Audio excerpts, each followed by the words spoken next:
இந்த மாநாட்டு வாயிலாக நான் எல்லோருக்கும் சொல்லிக்க விரும்புறது, ஒன்றியத்தில் ஆட்சி பொறுப்பில் இருக்கிற பாஜகவை பொறுத்த வரைக்கும் ஒரே மதம், ஒரே மொழி, ஒரே பண்பாடு, ஒரே உடை, ஒரே உணவுன்னு ஒற்றை பண்பாட்டை நோக்கி நாட்டை நகர்த்த பார்க்குது. அதுக்காகத்தான் ஒரே தேர்தல் கிளம்பி இருக்காங்க. ஒரே அரசியல் நிலையை உருவாக்க மாநிலங்களை அழிக்க பார்க்கிறாங்க. பாஜகவை பொறுத்த வரைக்கும் பெரும்பாலும் குறுகிய கால செயல் திட்டமா இருக்காது, நீண்ட கால செயல் திட்டமாகத்தான் இருக்கும். இப்போ நாடு முழுக்க ஒரே நேரத்தில் தேர்தல் சொல்றவங்க காலப்போக்கில் நாட்டுக்கே ஒரே தேர்தல் சொல்ற நிலையை உருவாக்க நினைக்கிறாங்க. இது ஒற்றையாட்சிக்குத்தான் வழிவகுக்கும். இன்னும் சொல்லணும்னா,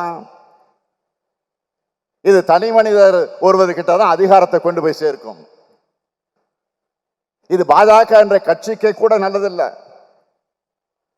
இன்னைக்கு பிரதமராக இருக்கிற நரேந்திர மோடி அவர்களை சர்வாதிகார ஆக்கத்தான் இந்த சட்டம் பயன்படும்.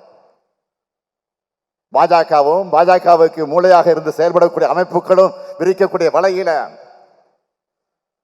இந்த அரசியல் காரணங்களுக்காக பாஜக ஆதரிக்கக்கூடிய கூட்டணி கட்சிகள் விழுந்துவிடக் கூடாது. இந்த சட்டத்தை ஆதரிக்க கூடாதுன்னு இந்த கூட்டத்தின் வாயிலாக நான் கோரிக்கை வைக்கிறேன்.